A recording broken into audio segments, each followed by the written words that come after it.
ವೇದಿಕೆ ಮೇಲೆ ನಾವು ಆಮ್ ಆದ್ಮಿ ಪಕ್ಷ ನಾನು ಜಿಲ್ಲಾಧ್ಯಕ್ಷ ಕೆಲಸ ಮಾಡಿದ್ದೇನೆ, ಗಾಡಿ ಅಸೆಂಬ್ಲಿ MLA ಕೂಡ ಕ್ಯಾಂಡಿಡೇಟ್ ಕೂಡ.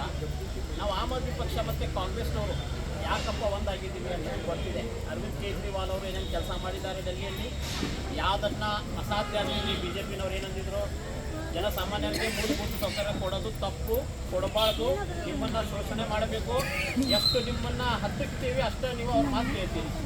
ನೀವು ಸೌಲಂಬಿತ ಆದರೆ ಈ ಕರೆಂಟ್ ಫ್ರೀ ಕೊಟ್ವಿ, ಇವೆಲ್ಲ ಫ್ರೀ ಕೊಟ್ಟರೆ ಯಾರಪ್ಪನ ಮನೆಗಳು ಕೊಡಲ್ಲ. ನೀವು ಕಟ್ಟಿರೋದ ತೆರಿಗೆ ಹಣದಿಂದ ನಿಮಗೆ ಈ ಮೂಲಭೂತ ಸೌಕರ್ಯಗಳನ್ನು ಉಚಿತವಾಗಿ ಕೊಡ್ತಾರೆ. ನಿಮ್ಮ ಡೇ ಟು ಡೇ ಥಿಂಗ್ಸ್, ಯಾಕಂದ್ರೆ ಬೇಸಿಕ್ ಕಮ್ಯುನಿಟೀಸ್ ಅಂತೀವಿ, ಇದು ನೆಸೆಸಿಟಿ ರೀ. ಮನುಷ್ಯ ಬದುಕಬೇಕಂದ್ರೆ ಯಾರು ಯಾರ ಮೇಲೆ ಉಪಕಾರ ಮಾಡ್ತಾ ಇಲ್ಲ, ಇದು ಕೊಡಲೇಬೇಕು. ಯಾವುದೇ ಸರ್ಕಾರ ಆಗಲಿ, ಯಾವುದೇ ಡೆವಲಪ್ಮೆಂಟ್ ಆಗಲಿ, ಇವೆಲ್ಲ ಕೊಟ್ಟರೆ ಆ ದೇಶ ಅಭಿವೃದ್ಧಿ ಕಡೆ ಹೋಗ್ತಾ ಇದೆ ಅಂದಂಗೆ. ಕೇಜ್ರಿವಾಲ್ ಅವ್ರು ಕೊಟ್ಟಾಗ BJP ಅವರು ಬಂದರೆ ಕೊಡೋಕ್ಕೆ ಸಾಧ್ಯನೇ ಇಲ್ಲ, ಕೊಟ್ಟು ಸರ್ಕಾರ ಲಾಭದಲ್ಲಿ ನಡೆಸೋದು ಸಾಧ್ಯನೇ ಇಲ್ಲ ಅಂದಿದ್ರು. ಅಲ್ಲೇ ಕೊಟ್ಟು ಸರ್ಕಾರವನ್ನು ಲಾಭದಲ್ಲಿ ನಡೆಸಿ ತೋರಿಸಿದ್ರು. ತದನಂತರ ಇಲ್ಲೇ ಮಾಡಿದ್ದಾರೆ, ಇದು ಯೂನಿಯನ್ ಟೆರಿಟರಿ, ಇಲ್ಲಿ ಆಗಲ್ಲ, ಇಲ್ಲಿ ಅಷ್ಟೇ ಆಗ್ತೈತಿ, ಬೇರೆ ಕಡೆ ಅಲ್ಲ. ಪಂಜಾಬಲ್ಲಿ ಆಯಿತು, ಪಂಜಾಬ್ನಲ್ಲಿ ಮಾಡಿದ್ದಾರೆ.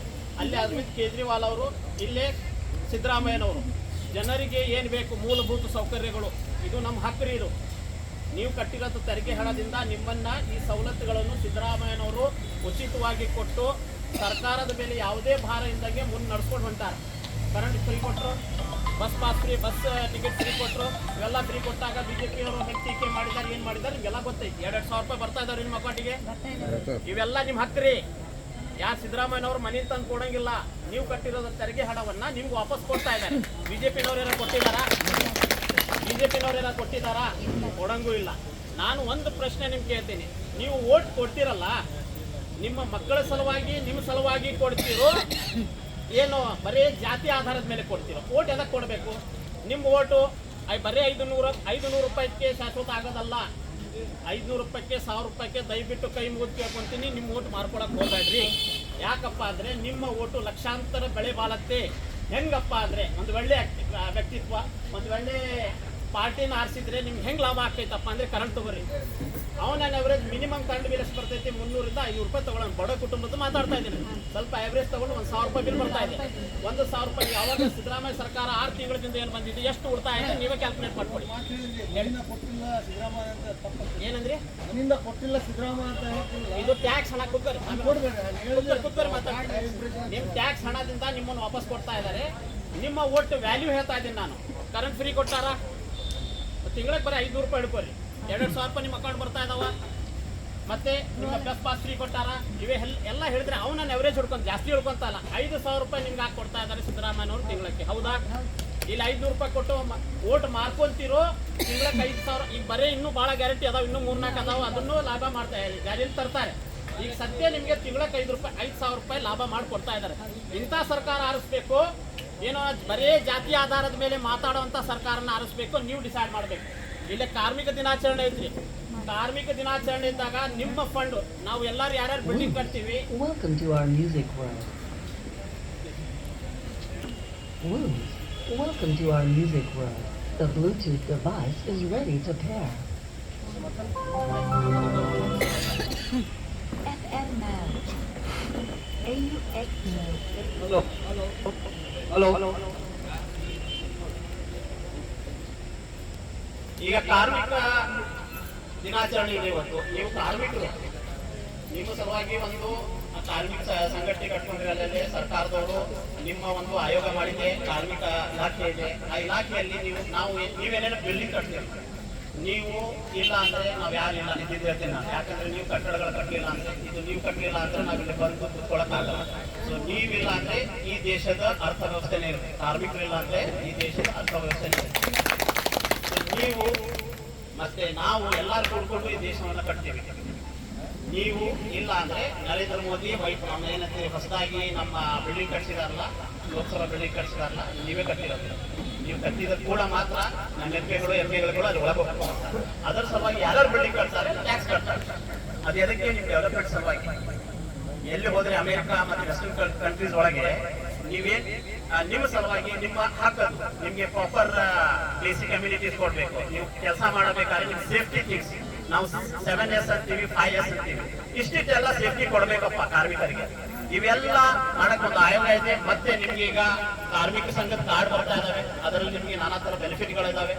ಇವೆಲ್ಲ ಮಾಡ್ತಿರೋದು ಸರ್ಕಾರ. ಪ್ಲಸ್ ನಿಮ್ಗೆ ಏನ್ ಫಂಡ್ ಇದೆಯಲ್ಲ ಅದು ಯಾವತ್ತೂ ನಿಮ್ಗೆ ಗೊತ್ತಿತ್ತು ಬಿಜೆಪಿ ಸರ್ಕಾರದವ್ರು. ಯಾಕಪ್ಪ ಅಂದ್ರೆ ಬಿಜೆಪಿ ಸರ್ಕಾರದವ್ರು ಎಲ್ಲಾ ಕಡೆ ಕೈ ಹಾಕಿದ್ದಾರೆ. ಒಂದ್ ಇಲಾಖೆ ಬಿಟ್ಟಿರ್ರಿ, ಈ ಇಲಾಖೆ ದುಡ್ಡು ಈಗ ಕಾರ್ಮಿಕ ಸಂಘ ಇಲಾಖೆ ದುಡ್ಡು ಐತಿ, ಕಾರ್ಮಿಕರಿಗೆ ಬಳಸ್ಬೇಕು, ಬೇರೆ ಬಳಸ್ಬೇಕು.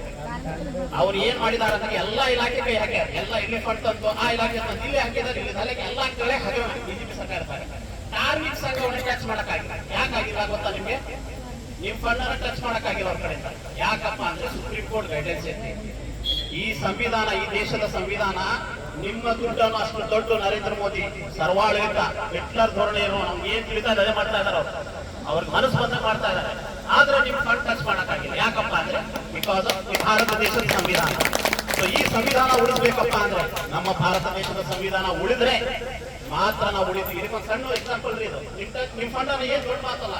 ನಿಮ್ಮ ಕಡೆ ನಿಮ್ಮ ಇಲಾಖೆಗಳು ಇರೋ ಫಂಡ್ ಯಾವ ಇಲಾಖೆಗಳಿಲ್ಲ ಸದ್ಯ ಹೇಳ್ಬೇಕಂದ್ರೆ ಕಾರ್ಮಿಕ ಇಲಾಖೆಯಲ್ಲಿ ಇರೋಷ್ಟು ಫಂಡ್ ಎಲ್ಲೂ ಇಲ್ಲ.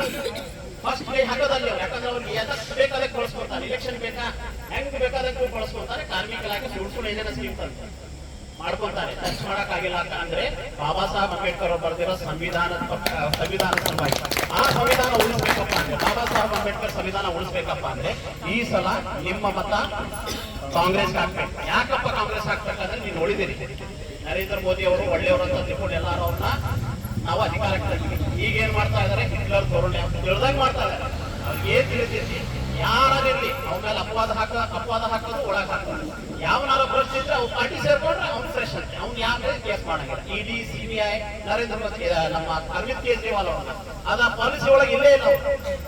ಸಿಎಂ ಅನ್ನ ಶಿಬು ಸೋರೆನ್ ಕಾಂಗ್ರೆಸ್ ಸಿಎಂ ಅನ್ನ ಎಲ್ಲ ಹಾಗೆ ತಿಳಿದಂಗೆ ಯಾರು ಬೇಕಾದ್ರೆ ಒಳಗೆ ಹಾಕ್ತಾ ಇದಾರೆ. ಮತ್ತೆ ಸಂವಿಧಾನ ಕೈ ಹಾಕಿದ್ದಾರೆ. ಅವ್ರು ಹೇಳಿದ್ದಾರೆ ನರೇಂದ್ರ ಮೋದಿ ಅವರು ಏನಂತ, ಈ ಸಲ ನಾವು ಗೆದ್ದು ಬಂದ್ರೆ ಸಂವಿಧಾನದಲ್ಲಿ ದೊಡ್ಡ ಬದಲಾವಣೆಗಳಾಗ್ತಾವು. ಸಂವಿಧಾನನೇ ಅಳಿಸ್ಕೊಳ್ತಾರೆ ಅವರು. ಯಾಕಂದ್ರೆ ಅವರು ನೀತಿ ನಿಯಮ ನಿಮ್ಗೆ ಗೊತ್ತೈತಿ. ಜಾತೀಯತೆ ಆಧಾರ ಬರೀ ಜಾತಿ ಮೇಲೆ ಡೆವಲಪ್ಮೆಂಟ್ ಏನಿಲ್ಲ. ಈಗ ಅವ್ರು ಕೇಳಿದ್ವಿ ನಾವು ರೈತರಿಗೆ, ನಾವು ರೈತ ಸಂಘದ ಹೋರಾಟಗಾರನ, ಅವ್ರೇನಂತಿದ್ರು ನಿಮ್ಮ ಆದಾಯ ದುಗುಡಾಗತ್ತೆ. ನಿಮ್ಗೂ ಹೇಳಿದ್ರು ಪಾಪ 25 ಲಕ್ಷ ರೂಪಾಯಿ 25 ಲಕ್ಷ ರೂಪಾಯಿ ಬಂದಿದಾವ. ದಯವಿಟ್ಟು ಯಾರು ಬಂದೈತೆ ಅವ್ರು ದಯವಿಟ್ಟು ಅವ್ನು ವೋಟ್ ಹಾಕಿ. ಬಂದಿಲ್ಲ ಅಂದ್ರೆ ಕಾಂಗ್ರೆಸ್ ವೋಟ್ ಹಾಕಿ. ಯಾಕಂದ್ರೆ ಕಾಂಗ್ರೆಸ್ ಏನೇನು ಹೇಳಿದೆ ಅದನ್ನ ಮಾಡ್ತೀನಿ. ನಾನು ಪದೇ ಹೇಳ್ತಾ ಇದ್ದೀನಿ ನಿಮ್ಗೆ. 6 ತಿಂಗಳಲ್ಲಿ ಸಿದ್ದರಾಮಯ್ಯ ಅವರು ಏನೇನ್ ನಿಮ್ಮನ್ನ ಗ್ಯಾರಂಟಿ ಕೊಟ್ಟಿದ್ರು ಅದನ್ನ ಮಾಡಿ ತೋರಿಸಿದ್ದಾರೆ. ಈಗ ನೆಕ್ಸ್ಟ್ ಆನಂದ್ ಸ್ವಾಮಿ ಬಂದ್ರೆ ಅವರು ಗ್ಯಾರಂಟಿ ಕೊಡ್ತಾ ಇದ್ರೆ 100% ಕಾಂಗ್ರೆಸ್ ಸರ್ಕಾರ ಮತ್ತೆ ಇಂಡಿಯಾ ಮೈತ್ರಿಕೂಟ ಈ ಸರ್ಕಾರ ಬಂದ್ರೆ ನಿಮ್ ಜೊತೆ ಏನೇನು ಆಶ್ವಾಸನೆ ಕೊಟ್ಟಿದ್ದಾರೆ 100% ಆಶ್ವಾಸನೆಗಳು ಒಂದು ಸಲ ಈ ಬಾರಿ ನಿಮ್ಮ ಮತ ನಿಮ್ಮ ಮಕ್ಕಳ ಸಲುವಾಗಿ, ನಿಮ್ಮ ಸಲುವಾಗಿ, ಈ ಸಂವಿಧಾನ ಸಲುವಾಗಿ. ಈ ಸಂವಿಧಾನ ಉಳಿದ್ರೆ, ಈ ಸಂವಿಧಾನ ಇದ್ದರೆ ನಿಮ್ಗೆ ಏನೇನು ಹೆಲ್ಪ್ ಸಿಗ್ತಾವ ಗೊತ್ತಾಗಿದೆ. ನಿಮ್ ಫಂಡ್ ಟಚ್ ಮಾಡಕ್ಕಾಗಿತ್ತು ಬಿಜೆಪಿ ಕಡೆಯಿಂದ. ಅವ್ರ ಕಡೆ ಎಲ್ಲಾ ಕಡೆ ನಿಮ್ಮೆ ಅವ್ರು ಕಾನೂನು ಬದಲಾವಣೆ ಮಾಡಬಹುದು. ಆ ಲೆವೆಲ್ ಪವರ್ ಇದ್ರೆ ಅವ್ರಿಗೆ ಕಾನೂನನ್ನೇ ಬದಲಾವಣೆ ಮಾಡಬಹುದು. ಆದ್ರೆ ಕೂಡ ಬಾಬಾ ಸಾಹೇಬ್ ಅಂಬೇಡ್ಕರ್ ಅವ್ರು ಬರ್ತಿರೋಂಥ ಸಂವಿಧಾನದ ಕಾರಣ ಸುಪ್ರೀಂ ಕೋರ್ಟ್ ಗೈಡ್ಲೈನ್ಸ್ ಇರೋ ಪ್ರಕಾರ ನಿಮ್ ಫಂಡ್ ಟಚ್ ಮಾಡಕ್ಕಾಗಿಲ್ಲ. ನಿಮ್ ಡೆವಲಪ್ಮೆಂಟ್ ಬಗ್ಗೆ ಅವ್ರು ಕೈ ಹಾಕಕ್ಕಾಗಿಲ್ಲ. ದಯವಿಟ್ಟು ನಾನೆಲ್ಲಾ ತಾಯಂದ್ರಲ್ಲಿ, ಅಣ್ಣ ತಮ್ಮದ್ರಲ್ಲಿ ಎಲ್ಲಾ ಕೈ ಮುಗಿದು ಕೇಳ್ಕೊಳ್ತೀನಿ. ಈ ಸಲ ಓಟ್ ನಿಮ್ಮ ಮಕ್ಕಳ ಸಲುವಾಗಿ, ನಿಮ್ಮ ಸಲುವಾಗಿ, ಈ ದೇಶ ಸಲುವಾಗಿರ್ಲಿ ಅಂತ ಹೇಳಿ ನನ್ಗೆ ಮಾತನಾಡೋ ಅವಕಾಶ ಮಾಡಿಕೊಟ್ಟ ಎಲ್ಲ ಗಣ್ಯ ಮಾತನಾಡಿದ್ದೇನೆ. ಈಗ ತಾನೇ ತಮ್ಮ ಮಾತನಾಡಿ